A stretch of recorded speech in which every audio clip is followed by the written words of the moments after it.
welcome back to my channel. My name is Brittney Bundles, and today's video is going to be a hair business / business Q&A.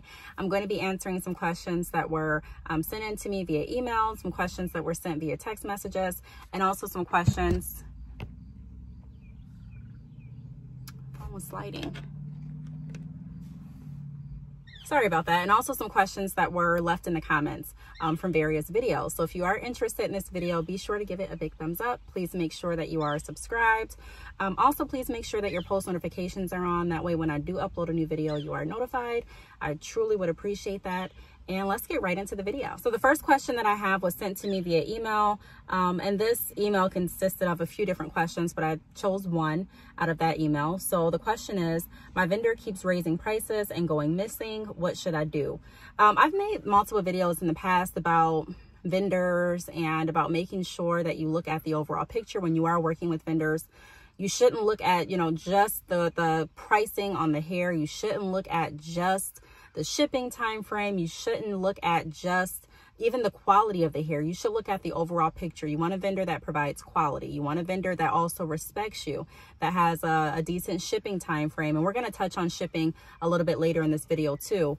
To everyone's, idea of what a decent shipping time frame is different. It all depends on the structure of your company. One vendor may work great for another company, but it may not work well for you. And so I made another video before about purchasing hair vendors and how I felt about that. I don't have a problem, or I don't encourage anyone to think against purchasing vendors. But when you purchase a vendor, just like when you decide to work with a vendor, I think it's very smart to go into it with the understanding that, hey, this vendor may work great for, all of these companies, but it may not work well for mine based on what I'm looking to do, based on the profit that I'm looking to receive, based on the shipping time frame that I want to provide. So you have to kind of figure out what's going to work best for you. And although I don't think there's, any perfect company out there, any perfect vendor, some of the vendors that you decide to work with, it may have to be some give and take, but there are certain things that you should be firm on. One of the things that you should be firm on is making sure that the vendor that you're working with is always going to provide quality and keep a good communication path with you. A lot of vendors don't care. You know what I mean? I don't understand why, but they don't care. A lot of vendors focus the majority of their customer service and their time and their effort on companies that are going to spend more money than companies that don't. When you're just getting started off with a hair company and you purchase your first bulk order, and it may take some time for you to actually sell all of the hair out before you actually need to purchase another bulk order.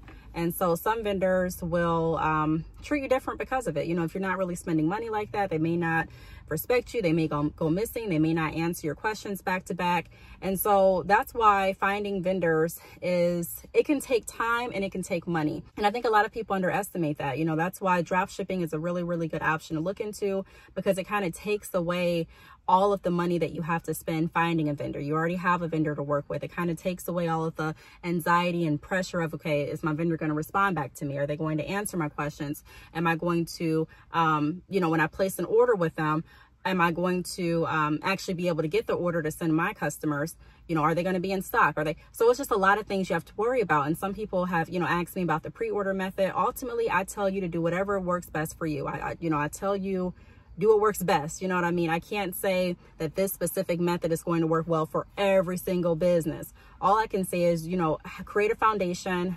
And when you are deciding to work with a vendor, whether it's a drop shipping vendor, whether you're purchasing wholesale, whether you're buying from, you're walking in and you're actually buying out of a location, whether you're flying overseas, whatever the case may be, you just want to make sure that, your standards are met. You know what I mean? One of the risky realities of, ordering as you go is that you run the risk of that vendor not having what your customer purchased.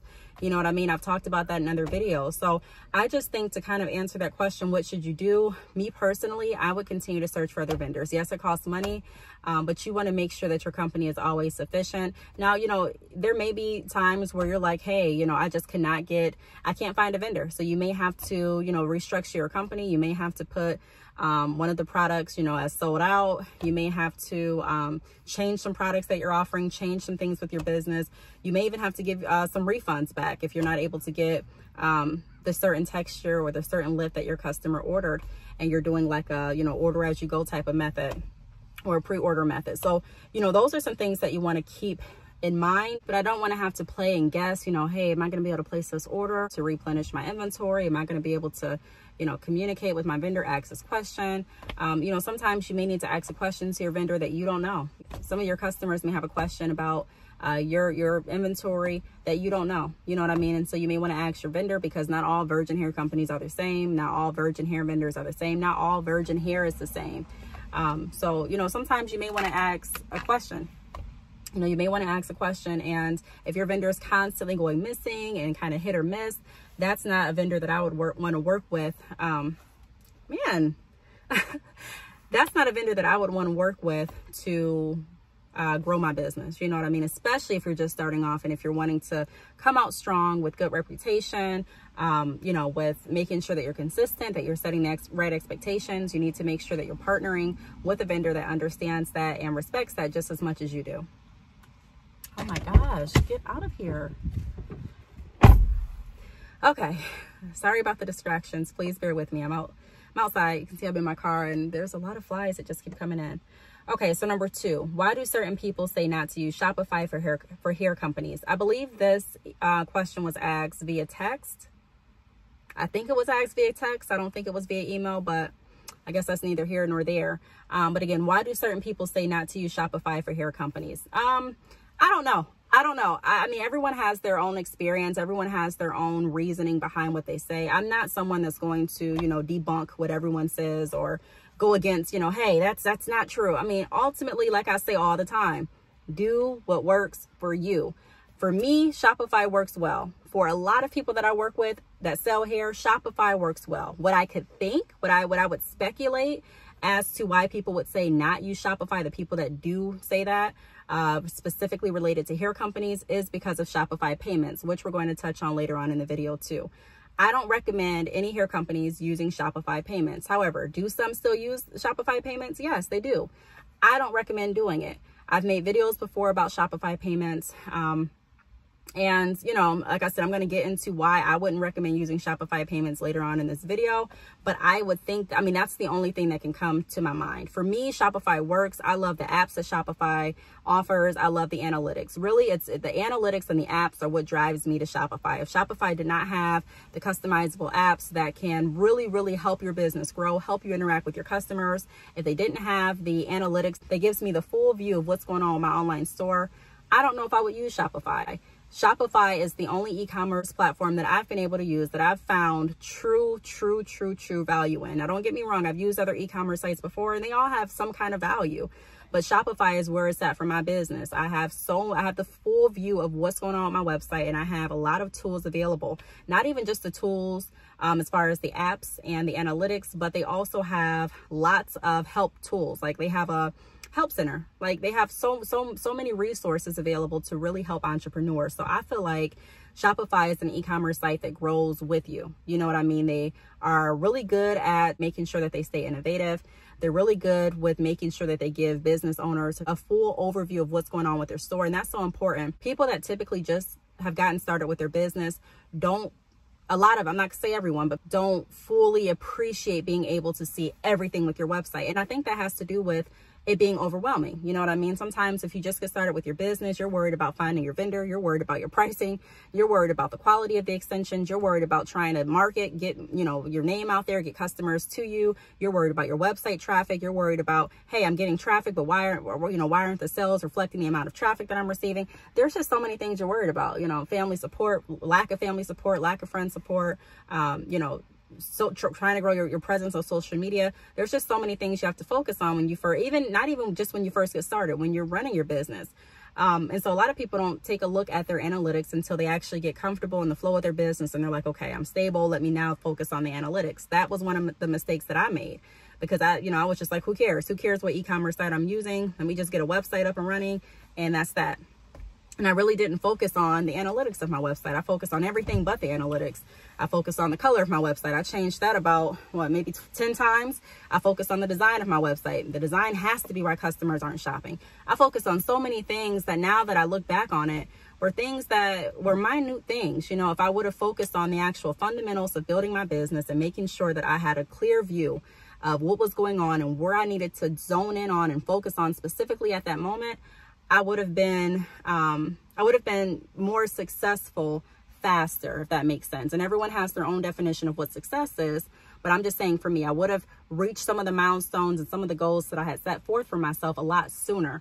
So I'm just saying that, you know, a lot of people don't understand why that's important, but some people do. And for those that do, I feel like they can relate to me when I am expressing how much value Shopify actually gives you. And if you want to try Shopify out for yourself, there is a link down below this video. So, you know, take a look, check it out, and see if it works best for you. If it doesn't, I'm not saying that you have to use Shopify.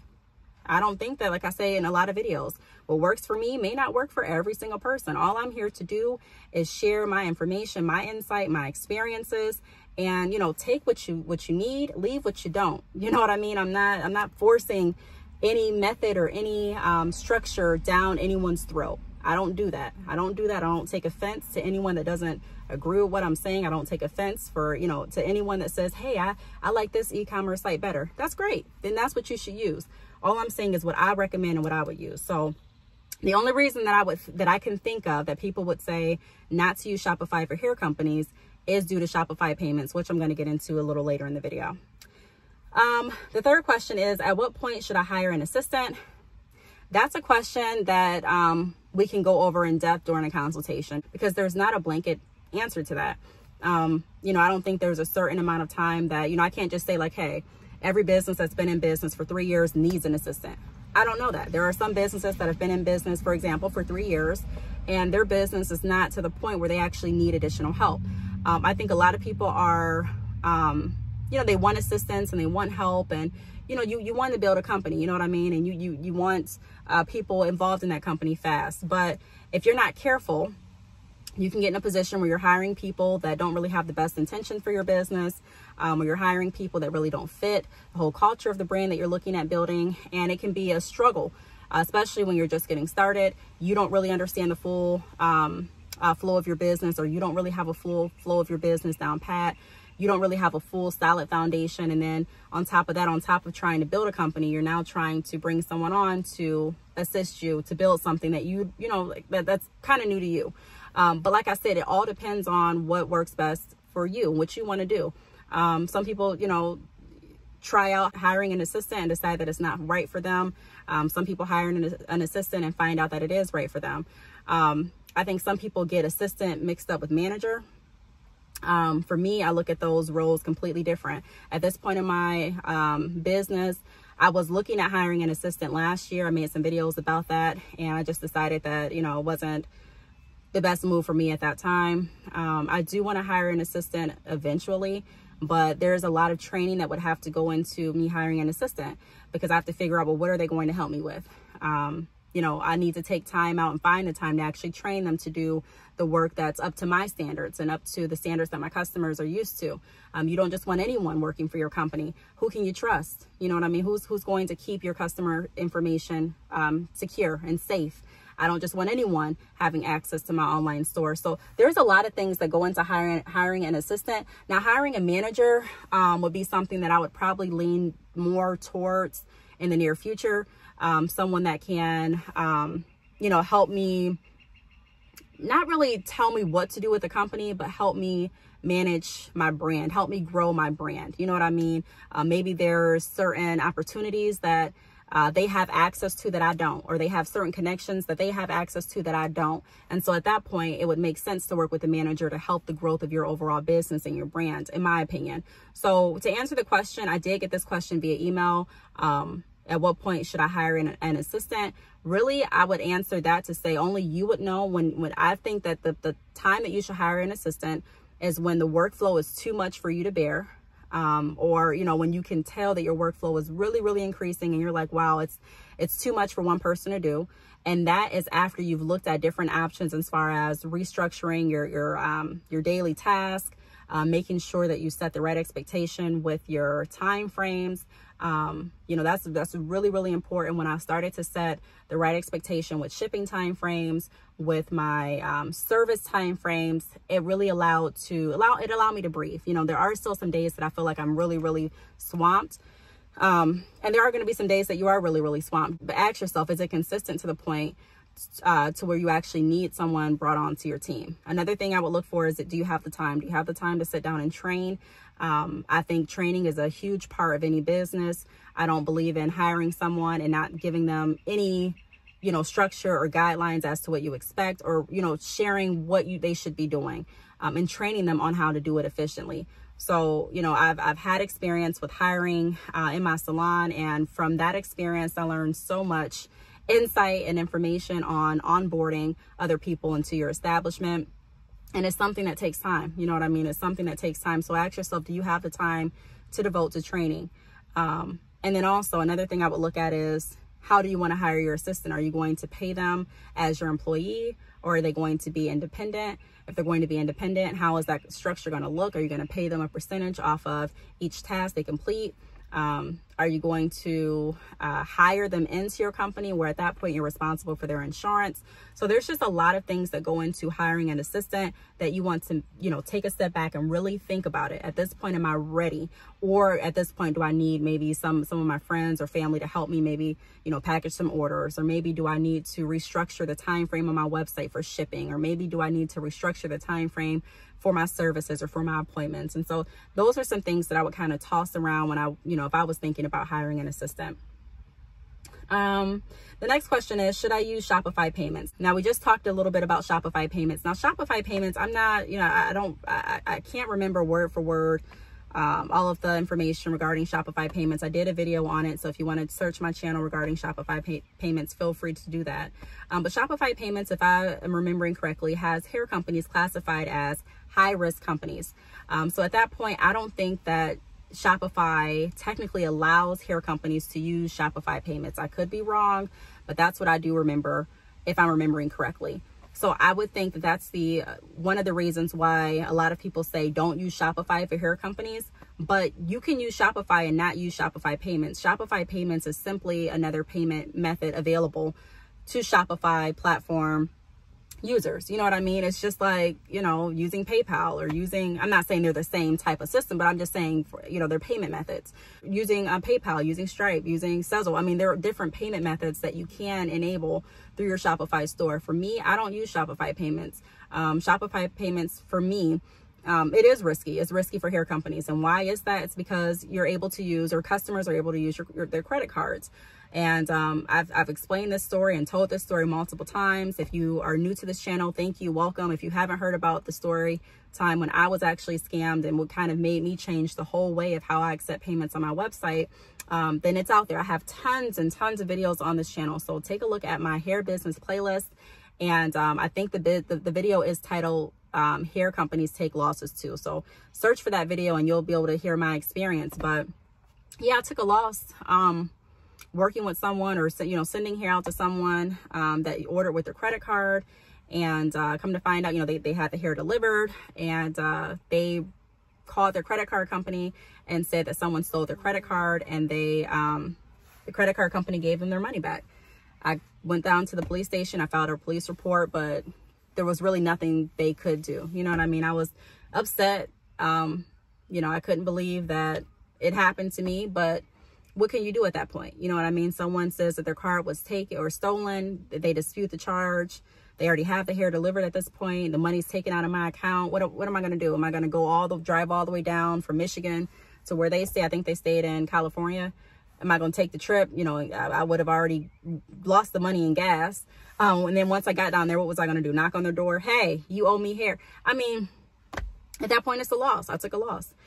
So that experience showed me that, how quick it is for a lot of people to claim, with their credit card company that, the card was stolen, or the charge, they don't recognize the charge. And the credit card company works for, that person. They work for their customer. They don't really work for the companies. So it doesn't take much to go ahead and dispute a charge. And working in the financial industry, that's true. There would be so many people calling up, hey, I don't recognize this charge. I don't recognize this charge. And what would we have to do? Go ahead and dispute it. And they would get their money back, and, that company would take a loss. So after that, I'm like, I don't have time for it. I don't have, the money and the inventory to be wasting, sending out to people that, really didn't pay for it and just scam me out of the money. So I just strictly use PayPal. I think PayPal is really, really fair. They work for both sides. They work for both sides, and they make sure that they come up with a fair outcome if there is any disputes. Sezzle as well. I don't really use any payment method that doesn't protect the you know, the store owners. They don't protect both sides. You know what I mean? I want to make sure both sides are protected, and I want to make sure my business is secure. I want to know that when I send out product, the payment's staying in my account and you're getting what you paid for. You know what I mean? There's so many companies. I mean, just look on YouTube. There's a lot of companies that have made videos. I mean, on Instagram, Facebook, there's a lot of people that have expressed how they have experienced disputes and chargebacks with their hair company while accepting credit cards. So if you look at a lot of hair companies don't accept credit cards. A lot of hair companies are hip to it, and they now just accept PayPal or just accept Sezzle or, you know, some payment methods like that. I'm not saying every hair company, I'm just saying some. And I truly believe that's the reason why. I mean, I can't speak for any other companies, but that's the reason why I don't accept any credit cards through my online store, and that's the reason that I don't use Shopify Payments. So again, I would think that's one of the reasons why people say, hey, hair companies don't, you know, yeah, hair companies, I wouldn't recommend you using Shopify Payments. I think even Shopify Payments specify that in their terms and conditions, but don't quote me on it. You'll have to do some research and, you know, ultimately see what works best for your business. The next question is it normal for hair shipments to be delayed? It could be. It definitely could be, especially now with COVID. I mean, it's definitely feasible for some hair shipments to be delayed. Some of my hair shipments have been delayed. I mean, some of my Amazon orders have been delayed. So yes, I think that it's normal, especially during these times, for shipments to be delayed. The last question is, how much should I invest in a nail salon? I got this question in a comment under my video where I was talking about my experience opening and closing my hair salon. Now, I've never opened a nail salon, so I can't, you know, I'm not going to give you advice from experience of opening a nail salon, but I'm going to, I guess, more so lean on my experience from, you know, opening and running a hair salon. I don't really know exactly how much it would take, but these are some things that I would take into account. And I'm just going to be looking at my phone because I responded back to this via email. I asked the person that commented under my video to send me an email. They did. And I responded back with these tips. So I would take into account the rent or mortgage amount. You want to figure out how you're going to be doing, you know, nails. Are you going to, you know, first buy a building, which, you know, some entrepreneurs recommend you buy a building. Some entrepreneurs recommend you rent. Honestly, it just depends on what your business plan is. I mean, if you're planning on relocating your business in a year, I don't recommend getting a mortgage. If, you know, your debt to income is already pretty high. I mean, there's just different things that you want to consider. You know what I mean? If you're planning on staying there and you're serious about it and you're planning on growing there, then yeah, you may want to look into a mortgage opposed to renting. So you just have to figure out, really, you do have to figure out what's going to work best for you. And that's why I do offer consultations, because there's not, I mean, I know a lot of people want just kind of like a blanket answer for every business, but there's not. I mean, there's just so many different businesses in so many different areas with so many different goals. Every business owner does not have the same goal. Every business owner does not have the same idea of what success is. Every business owner does not run their business the same way. So it truly depends, but that's something I would take into account. You know, are you looking to rent, or are you looking for a mortgage? Are you actually going to, you know, find a location and stay there for a while? And then you want to, you know, factor into those prices. How much is the down payment going to be? Along with how many nail techs are you going to, you know, have? You know, how many nail techs are going to be in your salon? That's going to also tell you how much, how big the nail salon space should be. Typically, there's like a certain amount of nail techs that you can have in a certain building. And every every state is different, but typically I believe there's like a certain amount of nail techs you can have in a certain space. So you do also want to figure out, you know, well, how many nail techs am I going to have, or am I going to pay them salary? Am I going to pay them hourly? How much is their insurance benefits going to cost? And then, or are they going to be independent workers, or independent contractors? So you have to kind of figure out what you're going to do in that aspect and calculate that as well. Also equipment, you know, your equipment kind of balances off of, or piggybacks on how many nail techs you're going to have. You know, how many people actually need equipment? Are they going to be responsible for buying their own equipment when they start? Are you going to supply them with equipment? So you have to kind of figure out that pricing as well. Also, you'll need money to cover any, you just need money for cash flow. You'll need money to cover any losses that you may take. Typically, when you start any business, it's not going to just start, booming immediately. So you may need some money to cover some of the bills, or if not all the bills, until things start getting up and running. You'll need some money to, have on, for contingency. You'll need some money to replenish supplies. So I would guess that it would take around 10 to 20,000, depending on the structure of your nail salon, but I would guess 10 to 20,000. Now, of course, I could be wrong. It could be less, it could be more, but it truly just depends on what your business plan is and how you're looking to invest in your nail salon. So, I really hope that these questions and answers helped. And if you do have any other questions that I didn't cover in this video, feel free to leave them down below or send me an email. My email information is always down below the videos. My social media information is always down below the videos. So if you want to DM me, text me, just contact me, ask me the question, and it may be gone over in our next Q&A video. So I really hope that you all enjoyed. Again, please make sure that your post notifications are on. Please be sure to give the video a big thumbs up, and I will see you all in my next video. Bye.